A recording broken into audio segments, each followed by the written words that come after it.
দামোদরের ওপর দিয়ে এই কাঠের সেতু পার হয়ে কিন্তু আমরা চলেছি ওই পাশটায়।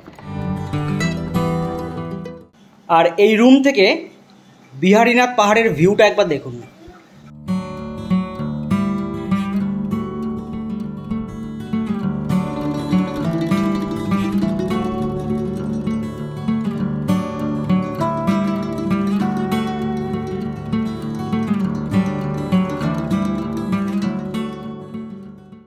বং টোটো কোম্পানির আরেকটি নতুন ফ্রেশ ভিডিওতে আপনাকে স্বাগত। ছোটবেলা থেকে একটা স্বপ্ন দেখতাম, জানেন তো, ছোট্ট একটা পাহাড়ের কোলে শান্ত নির্জন একটা শিব মন্দির, সামনে ধূসর রুক্ষ প্রান্তর, আর দূরে ছোট ছোট গ্রামের বাড়িঘর, আর একটা রাস্তা এঁকে বেঁকে চলে গেছে সেই গ্রামে। আর আজকে সেই স্বপ্নের বাস্তব পূরণ হলো। আমি যেখানে এসেছি এটি হলো বিহারীনাথ, বাঁকুড়ায় রয়েছে, আসানসোলের খুব কাছে কিন্তু এই জায়গাটা। আর আমার কল্পনার সাথে এই বাস্তবটা একদম মিলে গেছে। এই হচ্ছে বিহারীনাথ পাহাড়। পাহাড়ের কোলে একটা শান্ত পবিত্র একটা শিব মন্দির রয়েছে, যেটি বিহারীনাথ মন্দির নামে পরিচিত। পাশ দিয়ে রাস্তা গেছে। যাই হোক, এখানে কিন্তু বেশ কিছু হোটেল রয়েছে। আমি আজকের ভিডিওতে এখানকার দুটি হোটেলের সমস্ত তথ্য তুলে ধরবো। আর বিহারীনাথ মন্দিরে কখন পুজো দেওয়া যায় বা পুজো দেওয়ার কী কী নিয়ম রয়েছে সমস্তটাই কিন্তু আপনাদের কাছে তুলে ধরবো এই ভিডিওতে। তার আগে বলি কিভাবে আমি এখানে এসেছিলাম।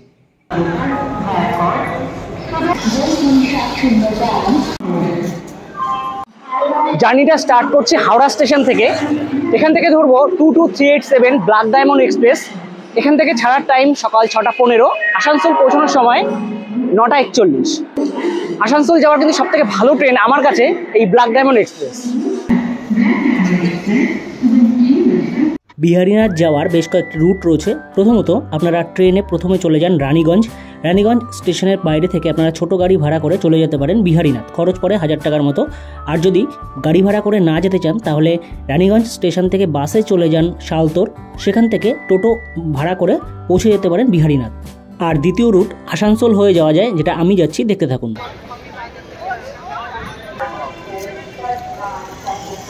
এখন সময় 9:50, পৌঁছে গেলাম আসানসোল।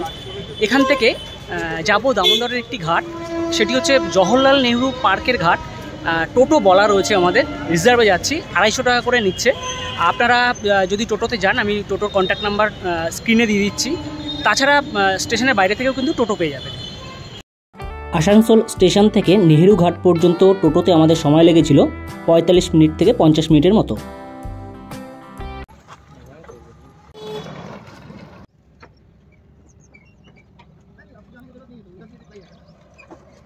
চলে এলাম দামোদরের পাড়ে। এটি হচ্ছে নেহেরু ঘাট। এখান থেকে যে বাঁশের একটা সাঁকো রয়েছে দামোদরের উপর দিয়ে গেছে, এটা পার হয়ে কিন্তু আমরা পৌঁছে যাব ওই পাড়টায়। এখান থেকে দেখা যাচ্ছে কিন্তু বিহারীনাথ যে পাহাড়, সেটি কিন্তু দেখা যাচ্ছে। আর ওপাশটাই কিন্তু বাঁকুড়ার মধ্যে পড়ছে। তো চলুন যাওয়া যাক। বর্ষায় এই ব্রিজ বন্ধ থাকে, তখন নৌকোয় পারাপার হতে হয়। আর এই সাঁকোটা কিন্তু মানে নিচে বাঁশ দেওয়া, তার উপর কাঠের মানে পাটাতন দেওয়া। আর ওই দিকটা দেখুন বালি তোলা হচ্ছে, একদম জেসিপি দিয়ে বড় বড় লরি রয়েছে, বালি তোলা হচ্ছে দামোদরের বুক থেকে। আসানসোলের এই জায়গা কানেক্ট করছে কিন্তু বাঁকুড়ার সাথে। এই জায়গাটা এখনও কেন প্রপার সেতু নেই, এটা আমার মাথায় ঢুকলো না। তবে সত্যি কথা বলতে অনেক জায়গায় হয়তো এরকম রয়েছে, কাঠের সেতু রয়েছে, তারা সেখানকার স্থানীয় মানুষরা কিন্তু এখনও এইভাবেই যাতায়াত করে। ঘাট পার হয়ে আসার পর 5 টাকা করে একটা টিকিট লাগে আর কি সেতু পার হওয়ার। আর চলে এসেছি দামোদরের এপারে। আসার পর কিন্তু এই জায়গাটা কিন্তু শুরু হয়ে যাচ্ছে বাঁকুড়ার মধ্যে। আমাদের টোটো দাঁড়িয়ে রয়েছে, এখান থেকে টোটো নিয়ে যাব বিহারীনাথ মন্দিরের কাছে। টোটোতে আবার উঠে গেছি দামোদর পার হওয়ার পর।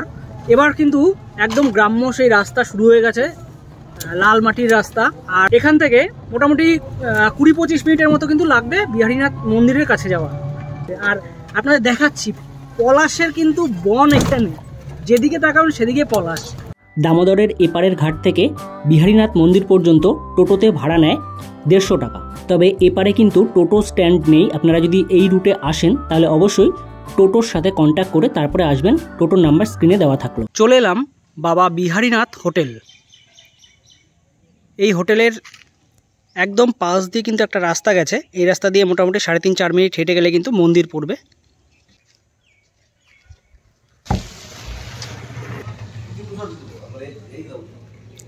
ঢুকতেই এটি কিন্তু রিসেপশন, আর রুমগুলি কিন্তু এদিকটায়। এনাদের গ্রাউন্ড ফ্লোরে রুম রয়েছে, গ্রাউন্ড ফ্লোরের রুমগুলো এখানে রয়েছে, আর সেকেন্ড ফ্লোর এবং first floor total G+2। First ফ্লোরে উঠতেই এরকম একটা ছোট্ট একটা প্যাসেজ টাইপের রয়েছে, এখানে সোফা রয়েছে, আপনারা বসতে পারেন। আর ফার্স্ট ফ্লোরের সব রুমগুলো কিন্তু এই দুদিকে রয়েছে। এদিকটা কিন্তু কমন ব্যালকনি, আমি পরে দেখাচ্ছি। প্রথমেই একটি রুম দেখিয়ে দিই, যে রুমে আমি রয়েছি, 202 নম্বর রুম। বেশ বড় একটি রুম, একটি কিং সাইজের বেড রয়েছে, 3 থেকে 4 জন থাকার মতো। এদিকে রয়েছে প্লাগ পয়েন্ট, ছোট্ট একটি ওয়ার্ড্রপ টাইপের রয়েছে। রুমটি কিন্তু এসি চাইলে এসিও নিতে পারেন, বা যদি নন এসি চান তাহলে কিন্তু নন এসিও পেয়ে যাবেন। এখানে রয়েছে একটি ছোট্ট টেবিল, এখানে আরেকটি টেবিল রয়েছে, মাথার কাছে প্লাগ পয়েন্ট। ওদিকে আরেকটা ছোট্ট ব্যালকনি টাইপের রয়েছে, আমি দেখাচ্ছি। রয়েছে একটি আলমারি, বড় টিভি রয়েছে, আর ওয়ালটা কিন্তু বেশ পরিষ্কার পরিচ্ছন্ন। ছোট্ট ব্যালকনিটা সেটা একটু দেখিয়ে দিই। এরকম একটি ব্যালকনি, চেয়ার রয়েছে, আর এখান থেকে কিন্তু বিহারীনাথ পাহাড় কিন্তু দেখা যায়। এই যে এই রাস্তাটা চলে গেছে, এই রাস্তাটা ধরে এগিয়ে গেলে কিন্তু বিহারীনাথের মন্দির। চলুন এবার ওয়াশরুমটি একটু দেখিয়ে দিই। মিরর রয়েছে, বেসিন, ওয়েস্টার্ন টয়লেট, কোমোড রয়েছে, এই দিকটায় হ্যাঙ্গার আছে, শাওয়ার আছে, গিজার রয়েছে, নিচটা রয়েছে বালতি মগ, বেশ পরিষ্কার পরিচ্ছন্ন। এই রুমের ভাড়া নন এসি 1000 থেকে 1200 টাকা, আর এসি 1600 থেকে 1800 টাকার মতো। চলুন এবার যে কমন ব্যালকনিটা দেখাচ্ছিলাম সেটি একটু দেখিয়ে দিই।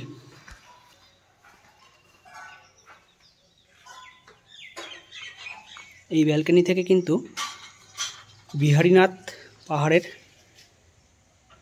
সৌন্দর্য আপনারা উপভোগ করতে পারবেন। এই হচ্ছে বিহারীনাথ পাহাড়।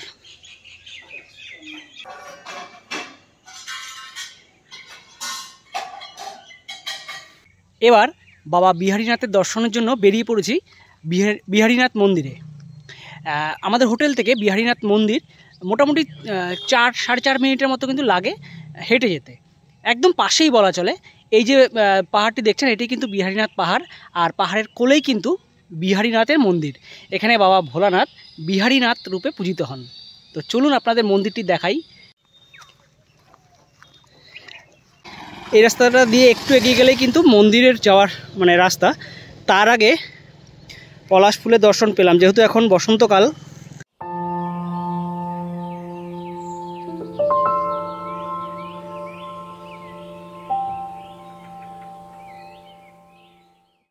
আমি এলাম এই রাস্তাটা ধরে, আর এই রাস্তাটা কিন্তু চলে গেছে একদম বিহারীনাথ পাহাড়ের কোল ঘেঁষে, একদম চলে গেছে শালতোড় পর্যন্ত।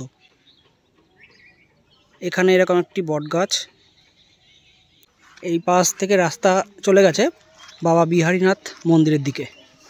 এখানে রয়েছে পুজোর সামগ্রিকের দোকান, আপনারা পুজো দিতে চাইলে এখান থেকে কিন্তু পুজোর ফুল, মালা বা পুজোতে দেওয়া সামগ্রিক এখান থেকে পেয়ে যাবেন।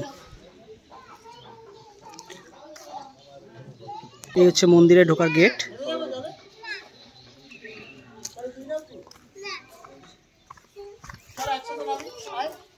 আর এখানে রয়েছে একটি ছোট্ট পুকুর।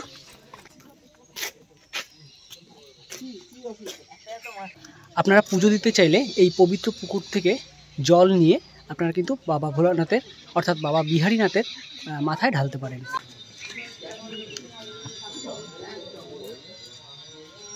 এইগুলো যে দেয় ওদের পূর্ণ হয়, কিন্তু আমাদের তো অ্যাকচুয়ালি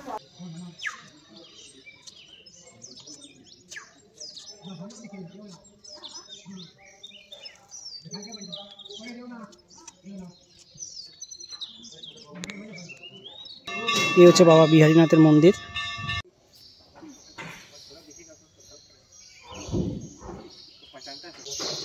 এই হচ্ছে বাবার গর্ভগৃহ। এখানে বাবা রয়েছেন। বিহারীনাথ যে বাবা আছেন সেটি কিন্তু শিলামূর্তি। এই যে এই কুণ্ডটা আছে তার নিচেই কিন্তু রয়েছে। আর এই হচ্ছে মন্দিরটা আমি দেখাচ্ছি। তার আগে দেখাই, মেন মন্দির মাঝখানে, আর পাশ দিয়ে কিন্তু গোল করে এরকম ভক্তদের জন্য বসার জায়গা রয়েছে। এখানেও একটি গেট রয়েছে।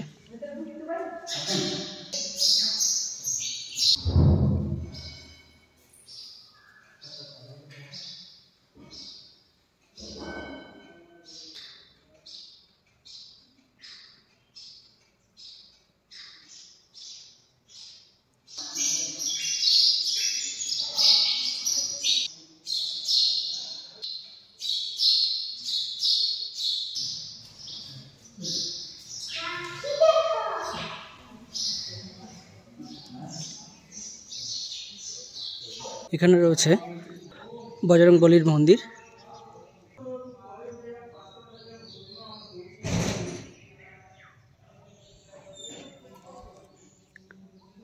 এখানে কিছু সাধু সন্তদের থাকার জায়গা রয়েছে। আর এটি একটি ছোট্ট নাট মন্দির টাইপের, মাঝখানে তুলসী মণ্ডপ রয়েছে। এখানে বসার জায়গা রয়েছে।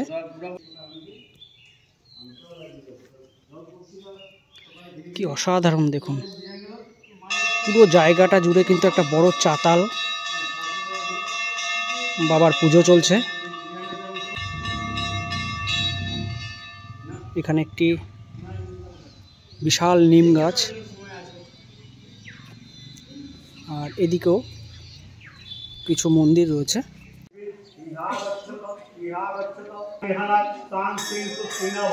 माता रानी ब्रह्मादि आदि शक्ति माता देवी गुणव एक सचंदना से भनी माता ब्रह्मणी माता देवी गुणव ब्रह्मणी माता देवी गुणव एक सचंदना पुष्प माधव नारायणी नारायणी माता देवी गुणव नारायणी महादित्या क्षमा गौरव वाहिनी नाना अलंकारे संयुक्ता। বিহারীনাথ মন্দিরে বাবা ভোলানাথ যেমন বিহারীনাথ রূপে পূজিত হন, ঠিক তেমনিও মাও কিন্তু পূজিত হন, অর্থাৎ মা কালীও পূজিত হন। এখানে মা রটন্তী কালী রূপে পূজিত হন। বাবা বিহারীনাথের বাৎসরিক পুজো কিন্তু হয় শিবরাত্রির সময়, আর মা রটন্তী কালীর বাৎসরিক পুজো হয় মাঘ মাসে চতুর্দশীতে। আরেকটা সময় হয়, সেটা হচ্ছে অম্বুপুজোর সময় 3 দিন কিন্তু এই মা রটন্তী কালীর পুজো হয়, মানে বাৎসরিক পুজো হিসেবে হয়। আর এমনি প্রতিদিনই কিন্তু এখানে পুজো চলে মায়ের। আর এখানে রয়েছে রাধাকৃষ্ণের মন্দির, পাশে রয়েছে বিষ্ণু মন্দির। বিষ্ণু এখানে কিন্তু শিলায় খোদিত। আর আপনারা যদি এখানে আসেন বিহারীনাথে, এখান থেকে যদি আপনাদের প্ল্যান থাকে যে একটা দিন সাইট সিন করবেন, তাহলে কিন্তু বড়ন্তি থেকে সাইট সিন করে আসতে পারেন। বড়ন্তিও কিন্তু খুব সুন্দর একটা জায়গা, ওখানে একটা ড্যাম রয়েছে। তো এবার বিহারীনাথ থেকে যাচ্ছি বড়ন্তি সাইট সিনে টোটোতে করে। এখান থেকে ঘন্টাখানেক বা ঘন্টা দেড়েকের মতো লাগে হয়তো। বিহারীনাথ থেকে বড়ন্তিতে আমরা যে দাদার টোটোতে যাচ্ছি, সে দাদার নম্বর আমি স্ক্রিনে দিয়ে দিচ্ছি, ডেসক্রিপশন বক্সেও থাকবে। আপনারা যদি বিহারীনাথে একটা দিন থেকে বড়ন্তি ঘুরে দেখে নিতে চান, তাহলে কিন্তু এই দাদার সাথে কন্ট্যাক্ট করে নিতে পারেন। দাদা খুব ভালো মানুষ, ভালোভাবে আপনাদের কিন্তু বড়ন্তি ঘুরিয়ে দেখাবে।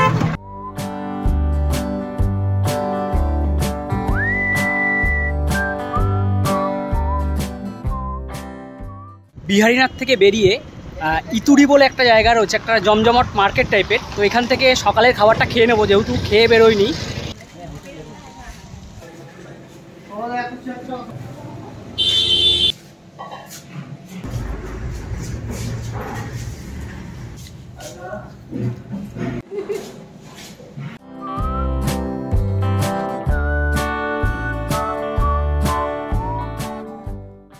এই বিহারীনাথ এই জায়গাটা এমন একটি জায়গায়, বিহারীনাথটা কিন্তু বাঁকুড়ার মধ্যে পড়ছে।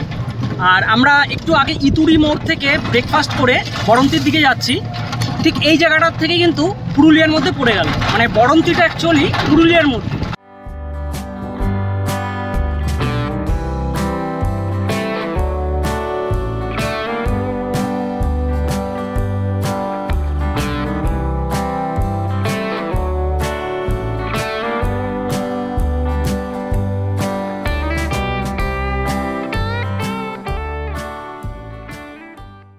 এখন চলছে বসন্তকাল, চলছে পলাশের সময়।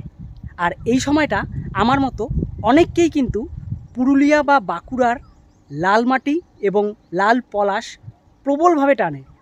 আসানসোলের একদম কাছেই কিন্তু পুরুলিয়ার একটি দারুণ জায়গা, এই বরন্তিতে চলে আসতে পারেন। এখানে কিন্তু রয়েছে বরন্তি ড্যাম, আপনারা অনেকেই জানেন, আর রয়েছে প্রকৃতির অপার সৌন্দর্য, সাথে এই সময় উপরি পাওনা পলাশ।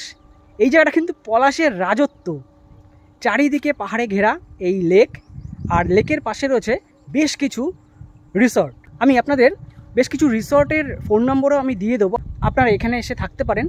আর যদি মনে করেন বিহারীনাথ যাবেন, বিহারীনাথ একটা দিন থেকে সেখান থেকেও কিন্তু একটা দিনের জন্য এই বরন্তি সাইট সিন হিসেবে ঘুরে দেখে নিতে পারেন।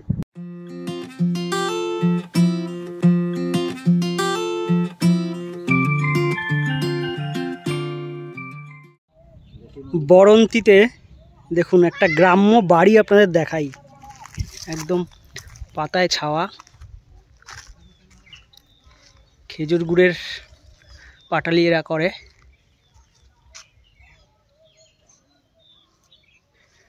পলাশ গাছের নিচে ছোট্ট ছোট্ট এরকম বাড়ি। বাবু তোরা কি করছিস? ও তুই মালা গাচ্ছিস আর তুই গাড়ি চালাচ্ছিস? বাহ, হ্যাঁ তুই কি বলছিস? কি বলছিস? ও স্কুলে যাবি কালকে?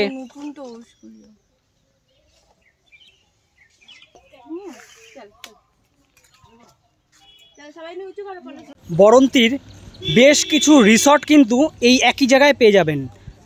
আমি কিছু রিসর্টের ডিরেক্ট ফোন নম্বর আমি এখানে দিয়ে দিচ্ছি, আপনারা যদি আসেন তাহলে কন্ট্যাক্ট করে দেখতে পারেন।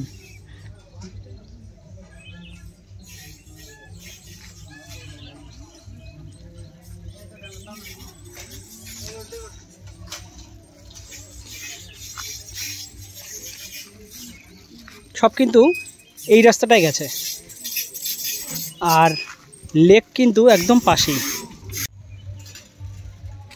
পলাশকুঠি রিসর্ট এখানে রয়েছে, দারুণ। বরন্তির আরেকটি রিসর্ট দেখাই, এটা হচ্ছে পলাশবাড়ি রিসর্ট। নামের সাথে কিন্তু মিল রয়েছে, কারণ এই প্রপার্টিটা পুরো পলাশ গাছের মানে পলাশ বনের মধ্যেই রিসর্টগুলো। ফোন নম্বরটা আপনারা ভিডিওটা পজ করে নিয়ে নিতে পারেন। বরন্তি ঘুরে আসার পর অনেকটাই সময় হয়ে গেছে, এখন প্রায় 3:05 হয়ে গেছে। তো লাঞ্চ করে নেব এবার। লাঞ্চে নিয়েছি ভাত, পাঁপড় ভাজা, বেগুন ভাজা, ডাল, একটা সবজি আলু ভেন্ডি সবজি, এখানে নিয়েছি অমলেট, আর রয়েছে লঙ্কা পেঁয়াজ। লাঞ্চ করে একটু বিশ্রাম করে আবার কিন্তু বেরিয়ে পড়েছি আশপাশটা একটু পায়ে হেঁটে দেখার জন্য। হেঁটে ঘোরার পক্ষে কিন্তু দারুণ। পলাশের জঙ্গলের দিকে যাচ্ছি। এই পলাশের জঙ্গলে আসলাম, চারিদিকে শুধু পলাশ আর পলাশ। আমি দেখাচ্ছি, দেখুন একবার, চারিদিকে শুধু পলাশ গাছ।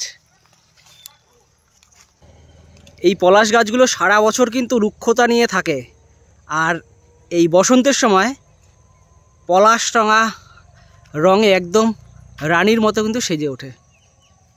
এই এরকম একটা জঙ্গল রয়েছে, পুরো পলাশের জঙ্গল, চারিদিকে যেদিকে তাকাচ্ছি সেদিকে পলাশ গাছ, আর এরকম লালে লাল হয়ে রয়েছে।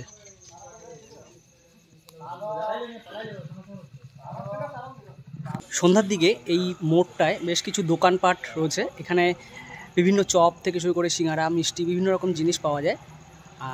তবে 8টার মধ্যে কিন্তু এই দোকানগুলো বন্ধ হয়ে যায়।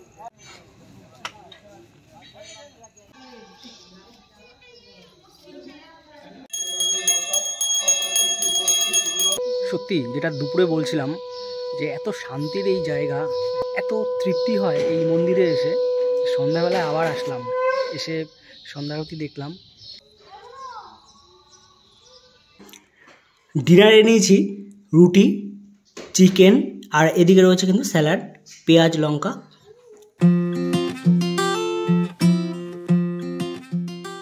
এখানে রয়েছে বেশ কিছু হোটেল। এই একটি হোটেল রয়েছে বিহারীনাথ অতিথি নিবাস, আর আরেকটি হোটেল রয়েছে ওইটা বিহারীনাথ ট্যুরিস্ট পয়েন্ট।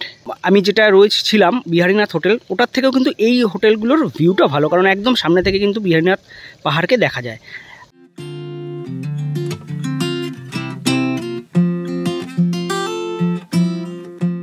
ওই হোটেলের রুম রিভিউ দেবো আপনাদের, চলুন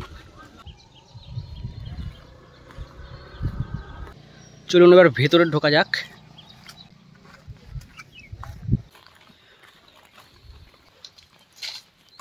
অসাধারণ ভিউ।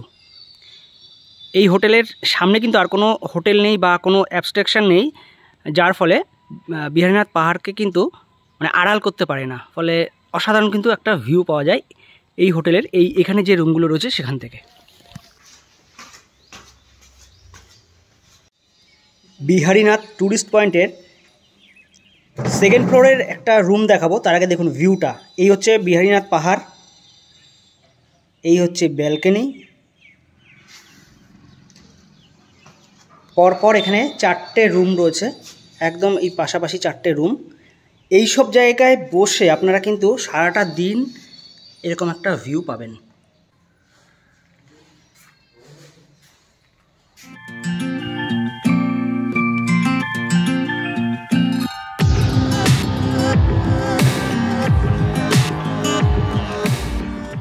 এবার রুমটা একটু দেখিয়ে দিই।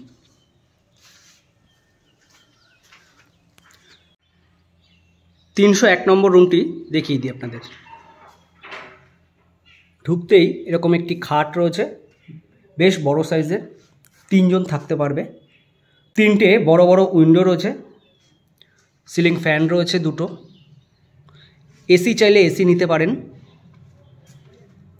এদিকে টিভি রয়েছে, আর বেশ বড় কিন্তু এই রুমটি, অনেকটাই কিন্তু স্পেস। এদিকটায় রয়েছে একটি বড় আলমারি, এদিকে রয়েছে একটি মিরর। এখানে ওয়েলকাম কিট হিসেবে রয়েছে সাবান, টাওয়েল, আর জানলা থেকে কিন্তু আপনারা এরকম একটা ভিউ পাবেন। এই যে রাস্তাটা, এই রাস্তাটাই কিন্তু চলে গেছে বিহারীনাথ মন্দিরের কাছে। এখান থেকে 2.5 থেকে 3 মিনিটের মতো লাগবে কিন্তু বিহারীনাথ মন্দির। আর এদিকটাও রয়েছে একটি স্পেস, টেবিল রয়েছে একটি, আর 2টো সোফা রয়েছে। এবার ওয়াশরুমটা একটু দেখে নেব। কোমোড রয়েছে, নিচটা টাইলস বসানো, বালতি মগ, এখানে রয়েছে বেসিন, রয়েছে মিরর, ওপরে শাওয়ার রয়েছে, হ্যাঙ্গার আছে, গিজার রয়েছে। বেশ ভালো, অনেকটা স্পেস বাথরুমটারও। এই রুমটির ভাড়া নন এসি 1000 থেকে 1200-র মধ্যে থাকে, আর এসি 1600 থেকে 1800-র মধ্যে থাকে। আপনারা যদি আসেন তাহলে কল করে, আমি কন্ট্যাক্ট নাম্বার ডেসক্রিপশন বক্সে দিয়ে দিলাম, আপনারা কল করে আসবেন। এই হচ্ছে হোটেল, এখান থেকে সামনে একটা খোলা মাঠ, আর আমরা যাচ্ছি একদম এই পাহাড়ের একদম কাছে, এখান থেকে ট্রেকিং করা যায়।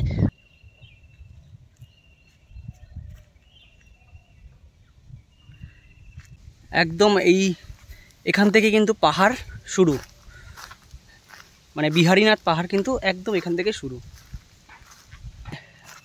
এত ভালো লাগে, একদম চারদিকে বড় বড় গাছ, আর শান্ত ঠান্ডা একটা পরিবেশ। এখানে বিভিন্ন রকম বোতল, বা জায়গাটা এত ভালো, কিন্তু প্রচণ্ড নোংরা হয়ে রয়েছে। সত্যি কথা বলতে পরিবেশটা তো আমাদের প্রত্যেকটা মানুষের কিন্তু উচিত আমাদের পরিবেশকে রক্ষা আমরাই যেন করি, কারণ এই পরিবেশকে কিন্তু অন্য কেউ এসে রক্ষা করতে পারবে না। তো ভিডিওটি ছিল এই পর্যন্তই। ভিডিওটি যদি ভালো লেগে থাকে লাইক, কমেন্ট, শেয়ার করুন। আমরা প্রত্যেক সপ্তাহে এরকম নিয়ে আসছি নতুন নতুন জায়গার সম্পূর্ণ তথ্যসহ ভিডিও। আমাদের চ্যানেল যদি এখনও পর্যন্ত সাবস্ক্রাইব করা না থাকে তাহলে সাবস্ক্রাইব করে আমাদের পাশে থাকুন। ধন্যবাদ, দেখা হচ্ছে নতুন ভিডিওতে।